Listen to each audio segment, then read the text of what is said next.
Junior NTR తన భార్య లక్ష్మీప్రణతితో కలిసి ప్రస్తుతం జపాన్లో పర్యటిస్తున్నారు.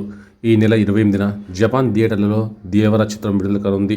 ఈ నేపథ్యంలో చిత్ర ప్రమోషన్స్ కోసం ఎన్టీఆర్ జపాన్ వెళ్లారు. ప్రస్తుతం ఆ ప్రమోషన్స్తో బిజీగా ఉన్నారు. ఇక తన భార్య పుట్టినరోజు వేడుకల్ని మంగళవారం రాత్రి జపాన్లో సెలబ్రేట్ చేశారు ఎన్టీఆర్. ఇందుకు సంబంధించిన ఫోటోలను సోషల్ మీడియా వేదికగా అభిమానులతో పంచుకున్నారు. అమ్ములు హ్యాపీ బర్త్డే అని ఎన్టీఆర్ రాసుకొచ్చారు. ప్రస్తుతం ఈ ఫోటోలు వైరల్ అవుతున్నాయి. కాగా 2011లో ఎన్టీఆర్తో ప్రణతికి పెళ్లైంది. వీళ్లకు 2 కొడుకులు కూడా ఉన్నారు. ఇక సినిమాల విషయానికి వస్తే ప్రశాంత్ నీల్ దర్శకత్వంలో ఎన్టీఆర్ ఓ చిత్రంలో నటించనున్నాడు. జపాన్ నుంచి వచ్చిన వెంటనే ఎన్టీఆర్ ఈ చిత్ర షూటింగ్లో జాయిన్ కానున్నట్టు తెలుస్తోంది. కోటాల శివ దర్శకత్వంలో గతేడాది తెలుగులో విడుదలైన దేవర చిత్రం బాక్సాఫీస్ వద్ద మంచి విజయాన్ని అందుకుంది. ఈ చిత్రానికి పార్ట్ 2 కూడా ఉంటుందని ఇప్పటికే దర్శకుడు వివరించాడు.